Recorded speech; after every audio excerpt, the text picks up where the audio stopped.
Qari mill-Evanġelju skont San Ġwan. Dakinhar filgħaxija fl-ewwel jum tal-ġimgħa, meta d-dixxipli kienu flimkien imbeżża mill-lud bil-bibien magħluqa, ġie Ġesu qagħad f'nofshom u qalilhom: Islim għalikom. Kif qal hekk urihom idejh ġenbu. Id-dixxipli ferħu meta raw lill-mulej. Imbagħad Ġesu tenna jgħidilhom: Islim għalikom. Kif il-Missier bat lili jekk jien nibat lilkom.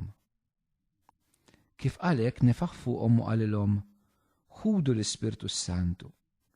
Dawk li taħfrulhom dnubietom ikunu maħfura u dawk li żommuhomlhom ikunu miżmuma. Tumas wieħed mit-tnax jgħidulu Tomi ma kienx magħhom meta ġie Ġesu. Għalhekk id-dixxipli l-oħra qalulu: Rajna l-mulej. Iżdu qalilhom: Jekk ma narax f'idejh il-marka tal-imsiemer u ma nqiegħed sebgħi fuq il-marka tal-imsiemer u iedi fuq ġenbu, jien ma nemminx. 8 tim wara d-dixxipli reġgħu kienu ġewwa u Tumas magħhom. Il-bibien kienu magħluqa ma Ġesu daħal qatt f'nofshom u qalilhom: Islim għalikom. Imbagħad qal lil Tumas: Ġib sebek hawn wara jdejja u ressa idek u qiegħda fuq ġenbi. Tkunx bniedem bla fidi iżda emmen.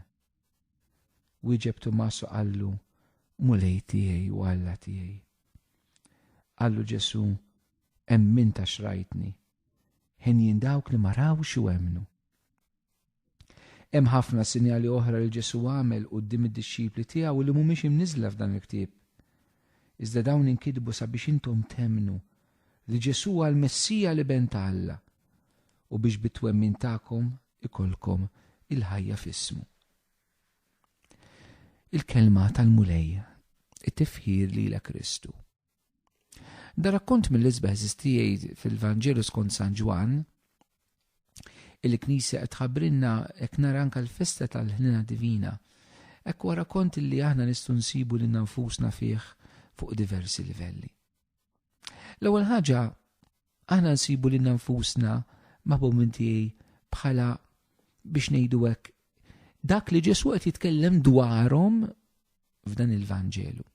Fl-ewwel parti tal-Vanġelu Ġesu jidħol fiċ-ċinaklu, jindirizza lill-apostli billi jonfoħ fuqhom l-Ispirtu Santu, jgħidulhom ħudu l-Ispirtu, jagħtihom il-paċi magħkom, jgħidulhom id-nubiet ta' dawk li intom taħfru jkunu maħfura, dawk li intom iżommu jkunu miżmuma. Hawnhekk il-Knisja sib anke l-bażi tas-sagrament tal-qrar li jsir fil-Knisja permezz tas-saċerdot dak li jirċieva l-Ispirtu midluk għal din il-missjoni. Imma Ġesu rixu xtat jitkellem mal-apostli mhux biss fuq il-missjoni tagħhom, allura jirċievu l-Ispirtu biex jaqdu l-missjoni fost oħrajn li jaħfru d-nubiet. Imma Ġesu rixu xtat qed jitkellem mal-Knisja fil-persuna tal-apostli dwarna l-midinbin. Kemm hija sabiħa x'meta qed ilhom id-nubiet dawk li intom taħfru ikunu maħfura. Ġesu għallu qed jitkellem fuqna li aħna midinbin u li qed jagħtina l-Ispirtu u l-Knisja biex taħfir id-nubiet tagħna. Ġesu rixu xtat ma jgħidx l-apostli kemm batejt. Imma l-apostli kellimhom dwari u dwarek. Jiena u int li għandna bżonn il-maħfra. Kemm hija sabiħa. Hawnhekk naraw din il-ħliena infinita tal-Alla li Ġesu jirxu xtat ma jitkellimx mis-sofferenzi tiegħu, imma waċċana lina. U lill-Knisja, il-komunità, ikellima dwarna il-midinbin. Aħna llum qegħdin nisimgħu l-Ġesu jkellimna dan il-mod. Il-Knisja tal-lum qegħdin nisimgħu l-Ġesu rxu xtat ikellimna biżejjed dwar il-bniedem midneb tal-lum, dwar il-bniedem ferut tal-lum, dwar in-nies li tbedu minn Ġesu mill-Knisja. Qegħdin nisimgħu l-mulej fid-dialogu tat-talb tagħna, fil-laqgħa tagħna personali ma' Ġesu fit-talb. Fejn jeħtlu daw in-nies kollha li tant għandhom bżonn il-Ġesu? Nitkellmu ma' Ġesu dwarhom, inħallu l-Ġesu jkellimna dwarhom, jew fit-talb tagħna anke aħna nidħlu f'ċert egoiżmu spiritwali li malla nitkellem dwar il-problemi tiegħi ta' familti tax-xogħol tiegħi tal-mar tiegħi. Imma d-dialogu ma' Ġesu rixu xtat huwa dwar ukoll il-persuni li għandhom bżonn il-ħina tal-Alla llum il-maħfra u l-qawwa tiegħu. Naħseb din hija riflessjoni ħafna importanti. Il-laqgħa tagħna ma' Ġesu anke fit-qarbin ma trix tingħalaq bejnietna, ma trid titfur fuq dawk li huma l-bogħod minn Alla, li għandhom bżonn il-ħnina tiegħu. Ċertament anka dan il-Vanġelu irrid jgħinna llum anka fil-festa tal-ħnina divina niskopru mill-ġdid il-sagrament tal-qrar li mhux xi ħaġa li inventatu l-Knisja. Hawnhekk Ġesu jagħmilha ċara qed jgħid lill-atlax lill-apostli ġifieri allura l-isfijiet u s-saċerdoti li jgħinuhom id-nubit li intom taħfru ma maħfura, id-nubit li intom iżommu jkunu miżmuma. Xi wħud jiskandalizzaw ruhom jgħidu l-qassis mhux raġel normali. Huwa raġel normali, iva, għax Alla jażel irġiel normali, però huwa midlug bil-qawwa tal-Ispirtu. L-apostli Ġesu jagħtihom il-missjoni biex jaħfru d-nubiet wara li jonfoħ fuqhom l-Ispirtu Santu. Wara li jagħtihom l-Ispirtu. Is-saċerdot iva huwa raġel normali huwa windeb anzi, imma fuqu hemm id-dilka tal-Ispirtu, hemm in-nefħa tal-Ispirtu.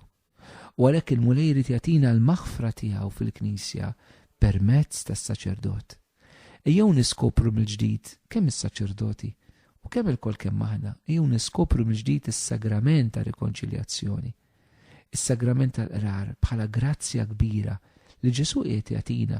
Tant drabi ħafna nies ingħalqu għal dan is-sagrament jew għax huma ġejjin minn saċerdoti jew minħabba żbalji ta' Knisja, jew minħabba skandli, jew għax ma jifhmux għaliex Knisja għandha tidħol fir-relazzjoni bejnhom u bejn Alla. Però din mhix ħaġa li vvintajna, id-divvinta tal-Knisja, l-ivvinta tal-bniedem, qiegħda ċara fil-Vanġelu. Ġesu Santa Faustina darba kien qalilha s-saċerdot huwa bħal skrin għalija, ġast qed jagħtini imma jien illi naġixxi hemmhekk. Huwa verament il-qrar huwa l-għajn tal-ħnina u għalhekk nixtieq inħeġġiġkom. Jew nagħmlu ħilitna biex nersqu lejn is-sagrament tal-qrar. Nagħmlu ħilitna biex nersqu u nirċievu l-ħnina tal-Alla anka jekk inti l-bot il-mulej irid jaħfirlek permezz tal-Knisja tiegħu. Imbagħad dal-Vanġelu aħna nistgħu faċilment ukoll insibu ruħna lil nfusna fil-persuna ta' Tumas. Tumas kien dak li meta l-apostli kienu miġburin u għamlu l-ewwel esperjenza ta' Ġesu u ma kienx preżenti magħhom. Aħna Tumas f'żewġ sensi. L-ewwel sens huwa aħna ma konniex preżenti mal-ewwel insara meta Ġesu darilhom. Aħna ġejjin 2000 sena wara. U bħalma Tumas kellu joqgħod fuq dak li qalulu dawk li kienu qed jagħmlu l-ewwel esperjenza ta' Ġesu u ma kienx preżenti għaliha, Tumas jirrappreżenta l-insara kollha li ġew wara l-ewwel komunità nisranija. Aħna noqogħdu ħafna fuq dak li qalulna l-ewwel insara li nsibuh fil-Vanġelu. Aħna rridu noqogħdu fuq l-esperjenza tal-ewwel insara. Kemm minna Ġesu darilna? Naħseb ftit, bibtiegħi. Rarissimu li konna dera tal-mulej li din tiġri. Però noqogħdu fuq il-kelma tal-insara ta' qabilna kfini fil-Vanġelu u fuq ix-xhieda anterjuri li għat l-Ispirtu Santu ġewwa fina. Però aħna wkoll xi drabi Tumas f'sens ieħor, aħna xi drabi ninqatgħu mill-komunità. Il-komunità mu speċjali il-liturġija tal-ħadd.